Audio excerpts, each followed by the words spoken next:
Hey everyone, happy Oceans Week, Victoria. I'm here with EJ from Pacific Paddle Sports. I'm Pam Martin from Blue Jellyfish Sup Adventures, and we're here in Todd Inlet in the beautiful Brentwood Bay. We're here to do the Salish Sea, Creatures of the Salish Sea, sorry. And we're going to show you a few of the things that we like to see here. But first, I just want to acknowledge that the waters that we paddle in are thanks to the Coast Salish peoples, in particular the Salish for Indigenous peoples. So we want to acknowledge that we are here with much gratitude to them. As a tour guide, I love going out and cruising along the shoreline, the intertidal zone, to check out some of the marine life. Thanks to anyone who joined us for our Salish Sea Search during Oceans Week. We've got a cool little list of some creatures that we often see. Today we're going to go more in depth with some of those cool creatures and explain a few fun facts about them. Again, on tour, I love bringing out a little cheat sheet sometimes because there are so many different creatures out here. Salish Sea has a big variety of creatures, from mammals like sea lions, seals, whales, down to all those different seaweeds. We've got hundreds of different seaweeds in the Salish Sea. And we've got some other small creatures, shellfish and the like. So there's tons to see out here when we're paddling. One of the families of creatures that I like to check out are echinoderms. So it's the sand dollar creatures. Sand dollars are a lot of fun to find. Along the Salish Peninsula, we'll find these up by Pat Bay. There's some nice sandy areas. You can see the beautiful star that's on them. And that star on the sand dollar links them to a few other creatures.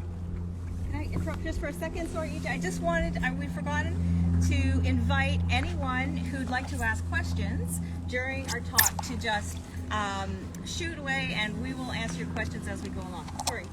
No worries. We always love questions. And so we'll include you as much as we can. In the same family, another cool creature. You're familiar with these guys? Does anyone know what this is called? We're testing you today. Yes. You can throw your answers in really quickly if you can see. Any answers to our test question? Sometimes you'll see them with lots of spikes, spines.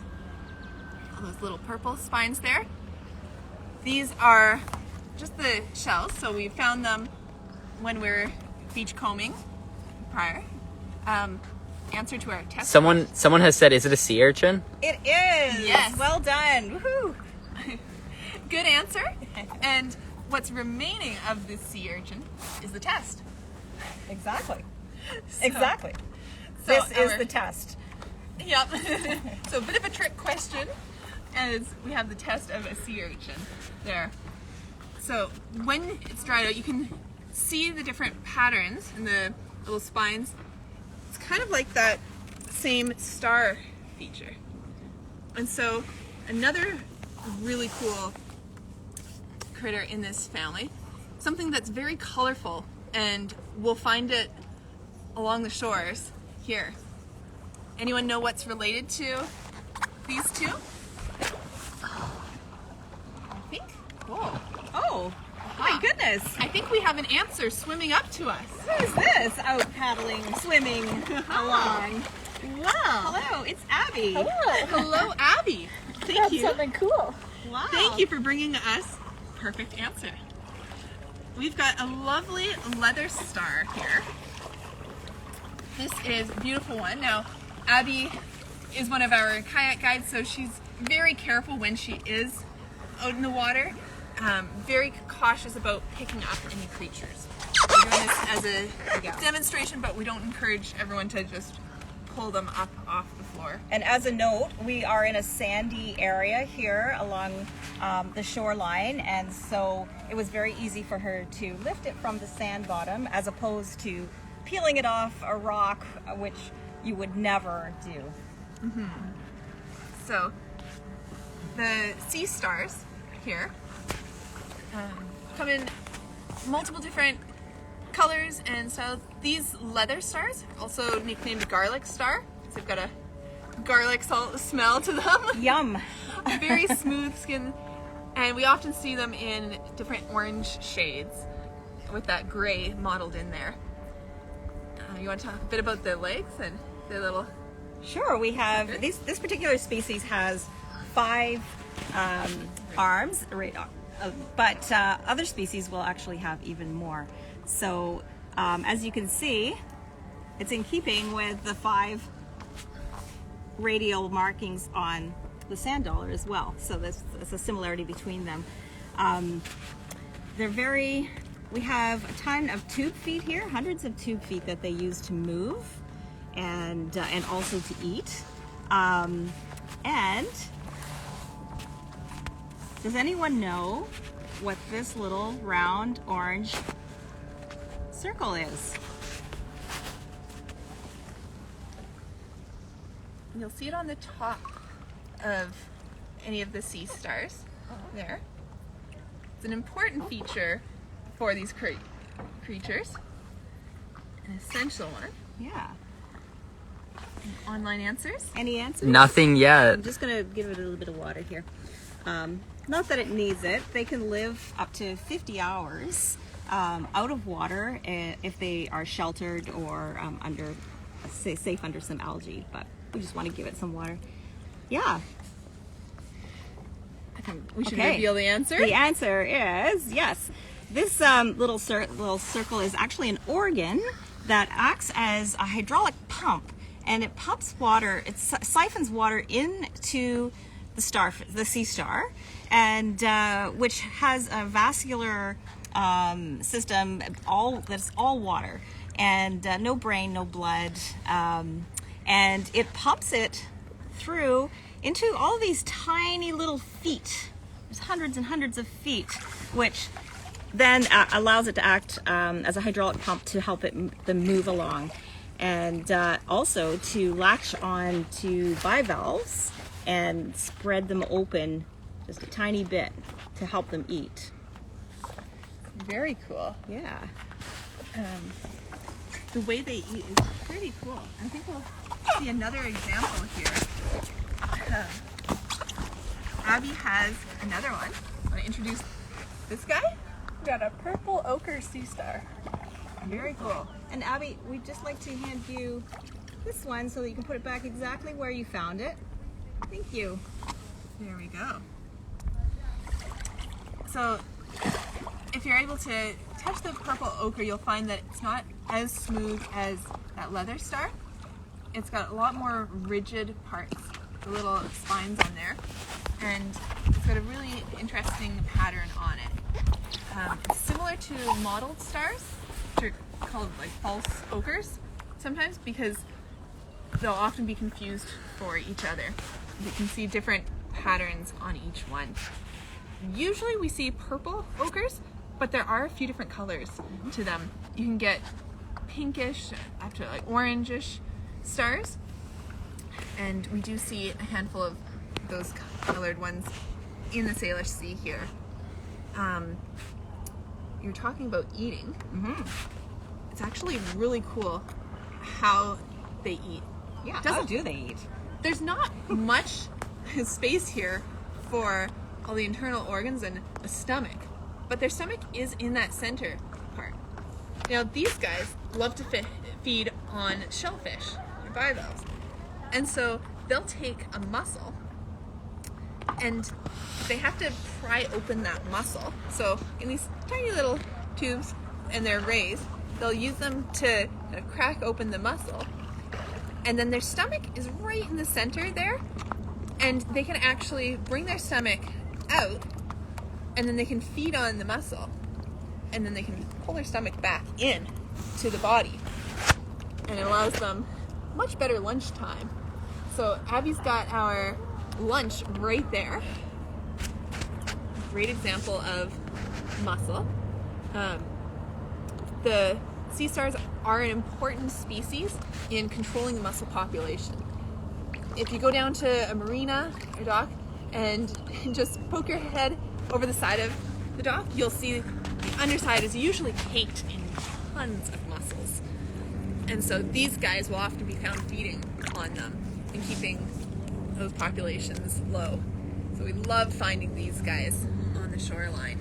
Yeah, they're considered, as EJ said, they're considered a keystone species, which means their presence or absence impacts the environment that they're in. And one of the important things that they keep under control, as EJ said, are the mussels, which feed on things like eelgrass. And our eelgrass beds need to replenish in order to maintain nursery areas for herring and other things like that. So really vital to have a healthy sea star population.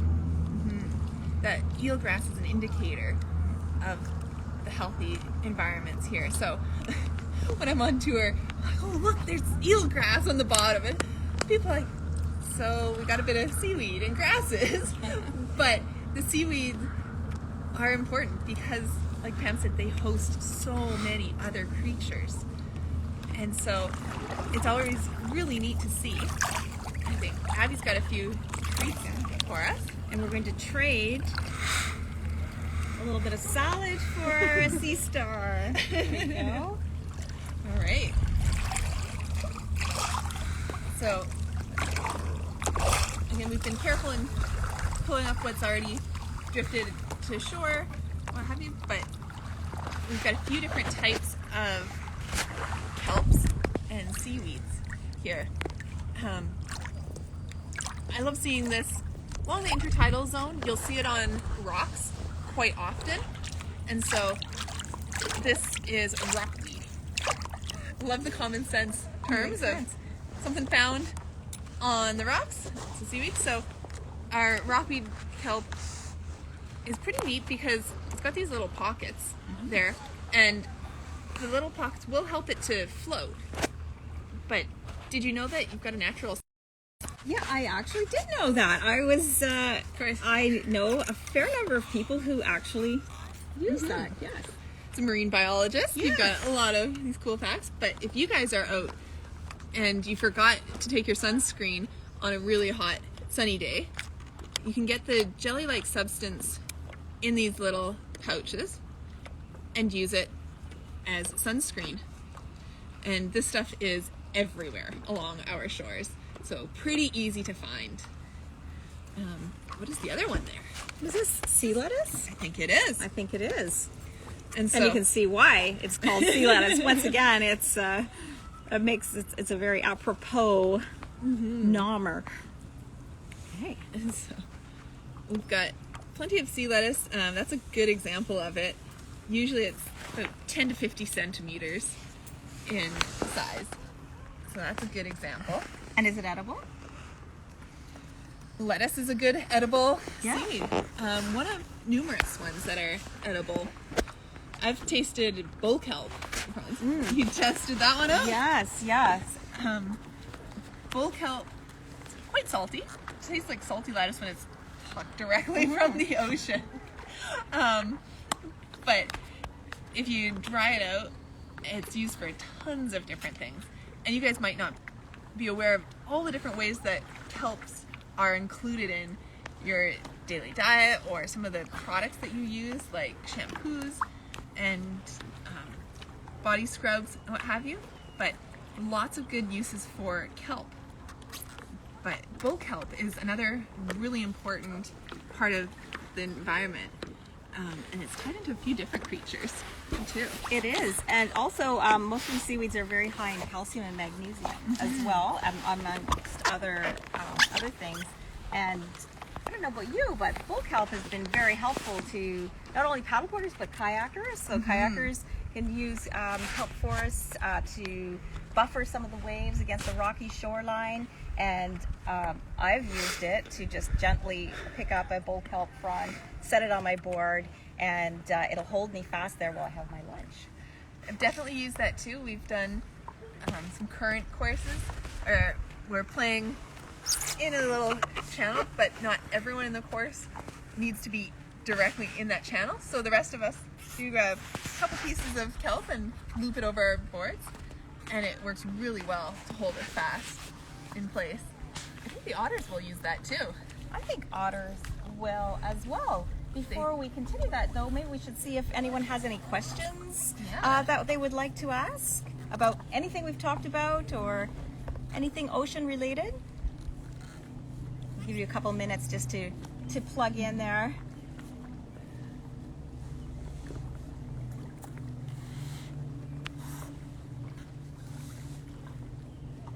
Beautiful day out here. It is a beautiful day. If anyone wants to go for a fabulous paddle, Todd Inlet is the perfect location to bring a family or beginner paddlers even, and it's a very special place. So someone has a question. Yes. They're saying, do you see lots of orcas? I assume in Brentwood Bay. In Brentwood Bay, they come through occasionally. It's not a regular every week occurrence, but... Or they're also asking, or sea otters as well. Very good question. That's a very good question, yes. We see otters, but we don't see otters. We don't see sea otters here. What most people see, what we see around here are actually river otters, and we see them in the ocean. They swim and they spend lots of time here hunting, but they are not actual sea otters. We do have sea otters in British Columbia. They're making a comeback, and I was just up in Tofino this week, and in fact there's 2 rafts of sea otters up there. A raft is a whole collection of sea otters kind of rafting together like we are, and sitting with their babies and eating while they're on their backs, and there are about 200 in each of those rafts, and that's quite spectacular, and that's due to a lot of conservation efforts on their behalf. So that's good news. But that's not what we're seeing here. We see really fun river otters, which are amazing to watch too. In fact, there's usually a family just up the inlet that plays, and we can watch them fishing and having fun. We see them quite regularly, or at least we see the remains from their dinner. And smell. And smell. The river otters are the ones that will come up onto the dock, and we saw one just this afternoon that was on the dock adjacent to ours, but they'll find their lovely little crab lunches, and they'll climb up onto our dock and sit and eat their lunch, and then they leave the crab shells all over the dock for us. And so we found a few of those. We keep cleaning off the dock, and they keep leaving us leftovers from their lunches. And I believe one year, AJ, a mother otter actually had its babies right on the dock. And we got to watch the pups grow up, and they were swimming around the dock and learning how to play and catch fish and everything. It was amazing just to see that process of the whole family growing up right alongside us. It's good that they feel that sense of safety here. They know that we're very conscientious about being hands off with the wild creatures around here, and giving them their distance, even though they're so cute and we want to pet them. But we would never do that. But we'll watch them from a respectful distance. Exactly. Only getting close when they approach us. Yes. But the otters have learned to be pretty good around humans, and they'll play near us, but always give us space too. And I really like that respectful distancing. Mutual respect. Some cool history with the otters, though, more so the sea otters. And we've talked about the kelp, and we've talked about otters, but we've seen a lot of river otters because of the lack of sea otters here. And so sea otters and were very plentiful, but fur trading times came and the populations were depleted. But when we lost a lot of the sea otters, we saw a big increase in others, in the urchins. Sea otters love to have crabs, but they also eat the urchins. And without the sea otters eating all the urchins, that population went out of control. And what do urchins like to eat? Kelp. They enjoy the kelp, especially the holdfast, aka the root system of the kelp. Because these guys aren't swimming up to the top, so they'll eat away at the bottom of the kelp, kind of uprooting the kelp forests. And so we saw a big change in the ecosystem as the otters decreased, the urchins increased, cutting down the kelp, and saw that decrease. And so everything in that balance has changed. And as we've seen the rafts of otters come back, it's again bringing back that balance. But the kelp will be good forest for so many different creatures. And so we use it as paddlers. We use it as just consumers eating it, and we use it in our hair care and everything. But it's used by so many different critters as a home and a forest out there. Which also translates, it's really important. Kelp or seaweeds may not be that exciting of a sea creature, but without them, for many reasons, but we would not have small fish. We would not have food for the larger things that we do find really interesting, otters and sea lions, and even all the way up to whales. So it's really important to pay attention to the things that we do that are harmful to our seaweeds, and that are also, and making sure that we are doing the things that are protecting them, so that we can see those things and have all of the creatures in our world that we do find exciting. Yeah. So Tons of different creatures. I think Oh. Abby's got something for you. oh my gosh, what do we have here? What's this? Aha! So again, with all creatures big and small, we get to find some smaller creatures. Let's get closer. A little closer to our camera person here. How's that? Is that close enough? It's very neat. Okay, great. Does anyone know what are on these rocks?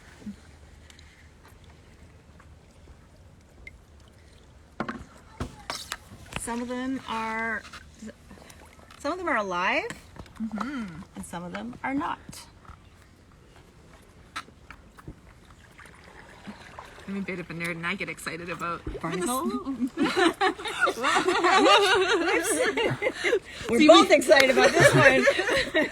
We get excited Why would about you all be of them. excited about a little white thing on a rock? Yeah, someone said barnacles. Oh, yay, good work. So there's a couple types of barnacles here, and again, it's that whole food chain and all the different creatures affecting an ecosystem. But these people mostly don't get excited about pokey things that will hurt your feet on the shoreline. So I like wearing my shoes.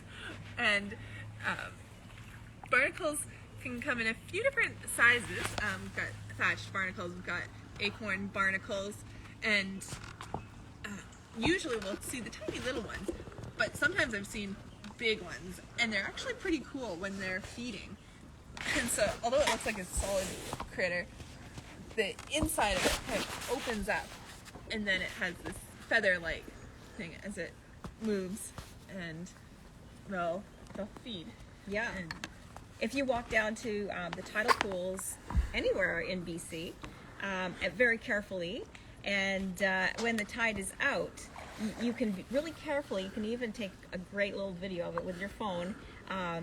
But if you don't put too much of a shadow over the tidal pool, you can see all of these little feathery fronds from the barnacles swaying in the water, and they're having their lunch.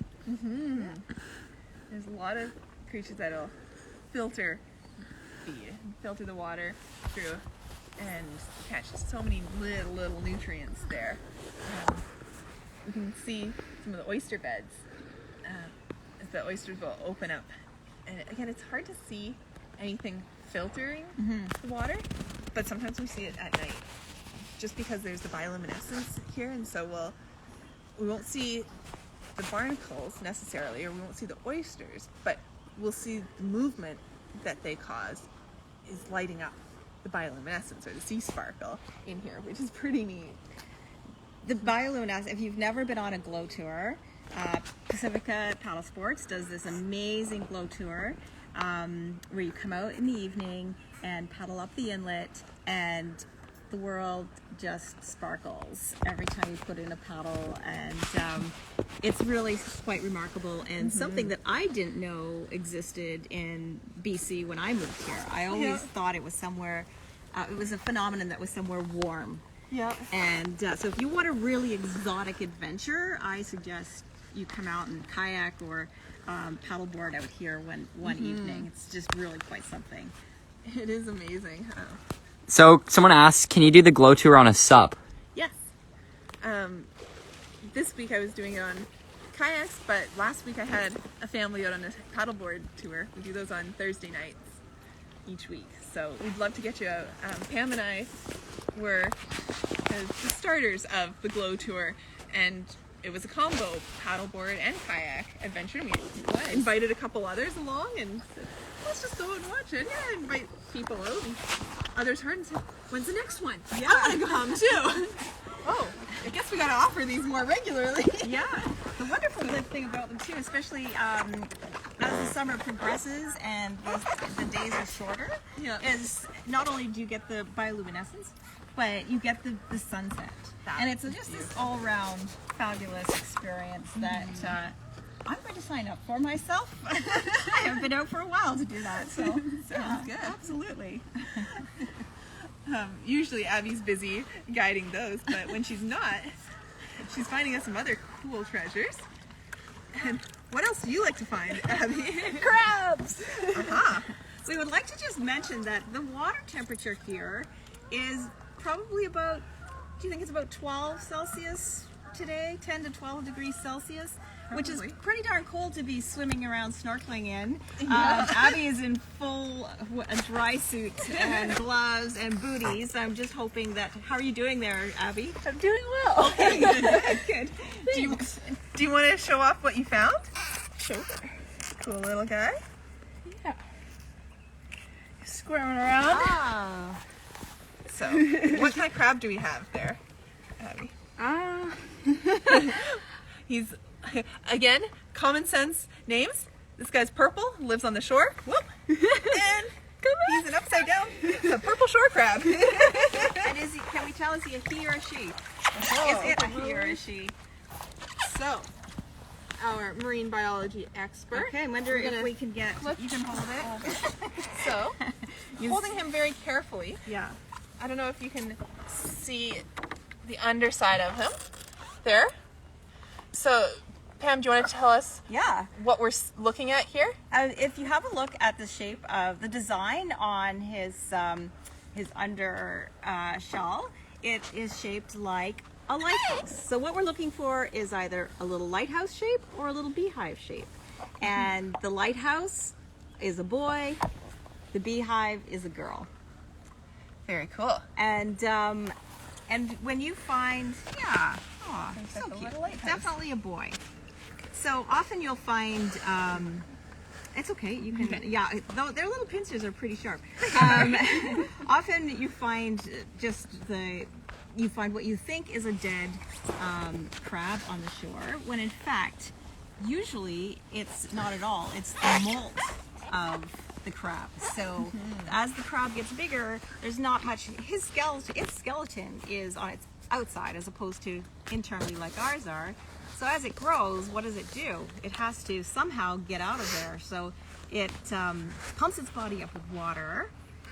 The shell starts to crack a little bit, starts to move a little bit away from its body, and then it wiggles its way out through the back. all of it. It's even its lungs, its antennae, everything, its little legs. So the next time you see what you think is a dead crab, have a look, and you should be able to peel the back end of it up just a little bit, and then you know it's actually the molt, and a bigger crab has moved away to hide under a rock or so for a few days, a soft shell, until its shell has become harder. And so it is neat that we can pick up some of just the shells, exoskeletons. And so this guy's been gone for a while, but you can see it was a red rock crab there. They're usually a bit bigger than our little shore crabs there. So moving away from crabs into jellyfish, someone asked, do you see many jellyfish on your tours? We sure do. We love finding jellies, and I know growing up, I'm like, oh, don't touch the jellies. Jellies are dangerous. But we have a variety of jellies here. Yeah, I'm from Alberta. I learned better when I moved to the coast. All right, I'm from Ontario, so not all of them are bad. Mom was good at warning me. But what we see here, and can I trade you buckets? Yeah. Thank you. So we've got our buckets so that they can stay in the water and we don't harm them here as we scoop them up. So I've got a couple different ones in here. You've got one with all those tiny little lines all around the outside of it. So the water jellies are there. And then we've got a second one, and that one's a lot more flexible as it's moving back and forth. You can see it's only got 4 lines in the shape of a cross. So it's a cross jelly. Now these little guys are very simple organisms, but they've got that bell, so the top part, and then they've got the tentacles. And the little clear guys don't have very big tentacles. The tentacles are what will sting you, potentially. But I know that these guys and moon jellies, another type of clear jellies, are actually harmless to us. They have stingers, but the sting is so small that our tough skin won't actually feel it. And so it is safe enough to touch the jellies. And again, we're trying to be respectful of our creatures here. And so safe if you are swimming in here. Todd Inlet sometimes fills with jellies. And if you're swimming here, it's hard to avoid swimming into the jellies, usually the moon jellies. So we see an overabundance of them.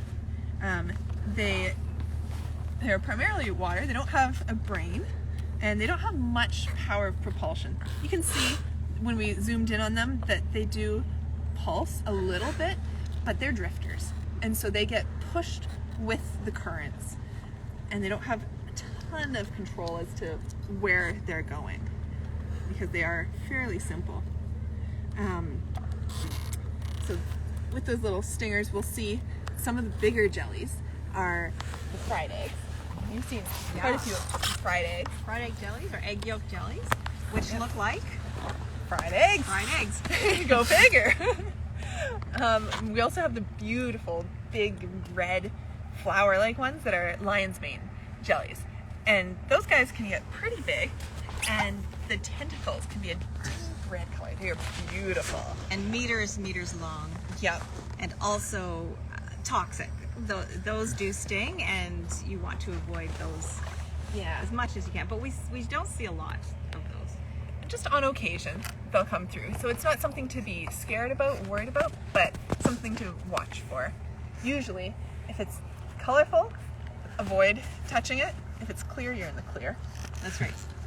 And if you're really interested in the jellyfish in this area, National Geographic has done a lot of research in this area. So the Salish Inlet is a very unique ecosystem because certain areas of it are apoxic. There's very little oxygen here. So that means the moon jellies love it here. So often we'll see a lot of them. And here's a little question for everyone. What do you call a group of jellyfish? So if anyone knows the answer, type it in, and anybody who is interested in finding out more, I'm sure on YouTube you'll be able to plug in National Geographic, moon jellies, Salish Inlet, and you'll see some really interesting coverage of what goes on here. Yeah. The Salish Inlet has been studied since 1930, it's one of the most studied ocean basins. And so there's tons of research that's happened. Ocean Network has done a great job, as well as a few of the universities, in studying this area and figuring out what the epoxic environment does to all the different creatures around here, and the lack thereof. And some. The inlet's also really cool because we've got the fjord, which gives us really deep inlet, and you can get down to like 700 feet or so in there. So you've got some species that you don't usually find in your intertidal zone. So also a really cool point to study. But I digress from our jellies. Yes. There's just so much. I know. When you're starting to study the Sandwich Inlet, it's fascinating. Any answers as to no? Not yet. Okay, all right. EJ, do you know what a group of jellies are called? We got ourselves a smack. A smack. Jellies. When they all appear at once, it's like an LJ bloom. So it's a bloom and smack of jellies in the area. And I'm being scientific. There we go. That's exactly right. So we often see smacks and smacks of jellies in the inlet. Shall I let these guys head out again? Release the jellies. So we've got some beautiful water jellies and a beautiful cross jelly there. Gently let them go swimming again. There they are. So we've got a few cool things. All right. Thank you so much. How much time do we It's 10 after 4 right now. Okay. All right. Well, there. Cool. Abby's kindly brought us another cool shell. But tons of these. If you're paddling along here, you'll see oyster beds. And so, lots and lots of beds. We've also got some cool. A little friendly barnacle in there. Barnacles. Yeah. Usually go hand in hand. Got good amount of shellfish in general. Like I said, lots of oysters. I'd be cautious of eating these guys, as we do have the presence of red tide sometimes. Interesting. Very interesting shell formations, though. And there are two types of oysters. There's the Pacific and the Atlantic. Is that Yeah, we've got the Pacific oyster and the Olympia oyster. Olympia? Here too. Probably have Atlantic, but a couple different ones. I'll admit I'm not the best on deciphering the two different ones, but I think the Pacific is a bit more rippled and it's got much more pronounced top part there and ridges on it, whereas the Olympia is a bit flatter one. smoother? Yeah, much smoother. Right. Lots of cool things. Well, as the oyster is an example of a bivalve, so bivalve is a two-segmented shell, like mussels and things like that. One of my favorite creatures out here happens to be the moon snail. So this is the shell of a moon snail, and you can see it's very globular, which is very indicative of it, with a very large initial swirl here. So that is a very obvious. If you see this, you know that's what it is exactly. So these guys can get up to about 5 inches across. So this is sort of a medium-sized moon snail, and they love the sandy bottoms.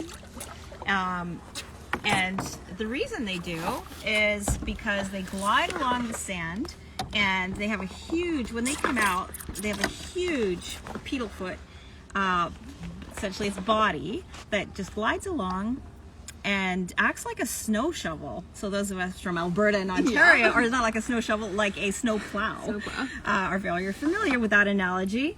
And they just shovel their way along the sand, looking for food.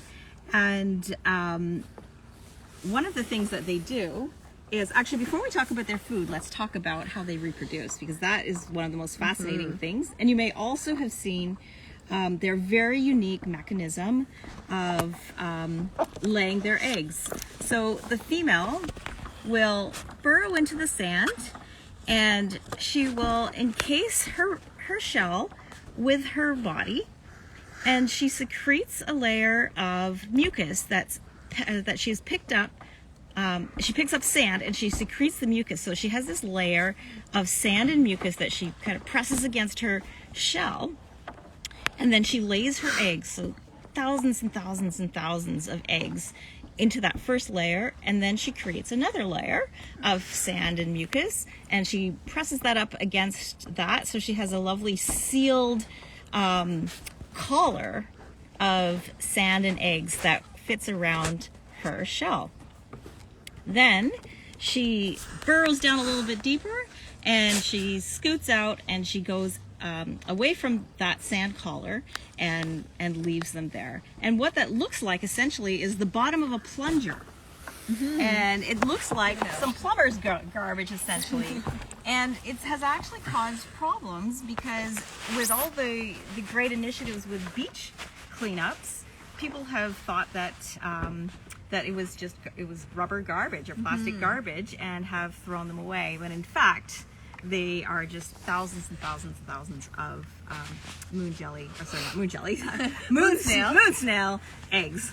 So really, really fascinating. So the next time you're out at maybe paddling or even swimming at low tide, look in the sandy areas and see if you can see what looks like a ring at the like a plunger, the bottom of a plunger.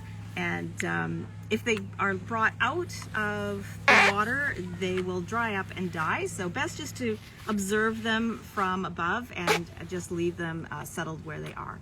But I just find that really fascinating that they do that.